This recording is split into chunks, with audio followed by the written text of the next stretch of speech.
Nag-ikot naman sa mga kalsada ang mga reporter ng GMA News para hingan ng opinyon ang mga maapektuhan ng binansagang mga utos ni Digong. Ang pulso ni Juan de la Cruz sa report ng saksing si Cesar Apolinario. Yan ang warning ko, ha? Gagawin ko sa iyo ano yung ginagawa mo sa kapwa mo tao. The Punisher ang isa sa mga taguri kay Presumptive President Rodrigo Digong Duterte. Pati itong mga taxi driver, you must have loose changes at all times. Pagka wala na, pumara ka.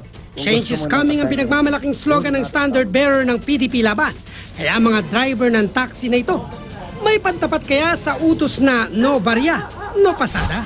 Nako'y kasukli. Nako'y kasukli, dagang ko sinsilyo. Ganun mo lang. So meron yan lagi? Meron po lagi, sir. Yung nagpasaway ho. Palagay ko, may kalalagyan sila kay Digong. Pero tiyak daw na makikita at hahabulin ni Duterte ang mga nagmamaneho ng lasing.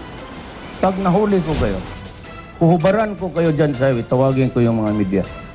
May ultimatum din siya sa mga mag-iingay at iinom sa kalsada. Noise pollution can be abated anytime because it is a nuisance. The kapitan or the mayor or governor and the police can stop it immediately. No need for a court order. Tulad ang inabutan ng GMA News na nagbibidyoke at nagiinumang magkakaibigan sa Tondo, Maynila. Talaga namang todo birit. Hanggang tinalang po talagang respetuhin po namin ng Duterte. Kasi kami po rito taga Duterte, kay Duterte po talaga kami bumoto.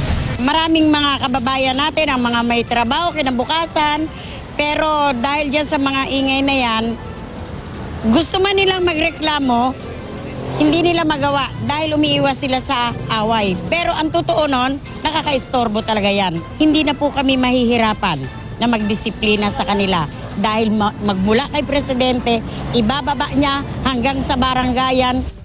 Paiiralin din daw ang curfew sa mga kabataan sa buong bansa.